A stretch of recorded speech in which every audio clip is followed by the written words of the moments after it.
Prezident cənab İlham Əliyevin tapşırıq və tövsiyələrinə əsasən əhalinin artan problemlərin yerlərdə birbaşa həlli məqsədi ilə Goranboy rayon icra hakimiyyətinin başçısı Məhərrəm Quliyevin növbəti səyyar qəbulu rayonun Quşçular kəndində keçirildi.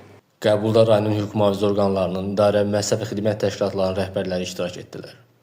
Çıxış edən icra başçısı Məhərrəm Quliyev, ölkə prezidenti cənab İlham Əliyevin rəhbərliyi ilə respublikamızda və rayonumuzda görülən işlər barədə kənd sakinlərinə ətraflı məlumat verdi.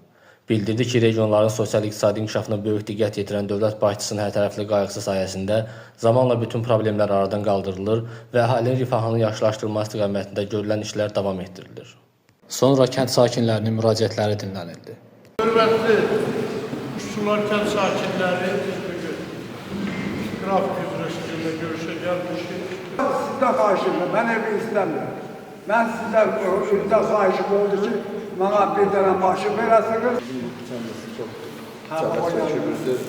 Orası istəyirdik, qıcıl verilsin. Yox. Bütün maşınları. Aydın. Vəziyyətdə biraz yaxşı. Ötən gəzəndə görürəm ki, bu kətlərdə artisanlar qazılır da. Bizim də ərazimizdə xahiş edirəm ki, köməklik eləsin. 532 yılın var.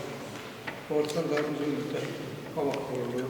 Ortadan da hər şey xərcdir. Arsan öz-özünə su qurdu, batdı. İndi xahiş edirəm də cənab prezidentimiz bu bərpa layihəsinə bizim arsanı köməklik olsun. Kanal tutan yerde şimdi o dediği ki biz dayanımlı su verə bilmiriksə, artizandan istifadə olur. Ona göre gəlin baxın, eğer ne imkan varsa kömək.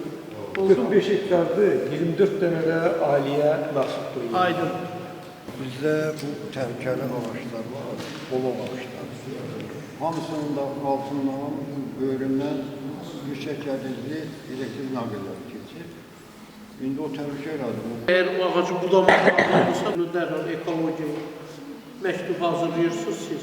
Gəlin baxış keçsinə qərar versinlər, bərpa eləmək lazım.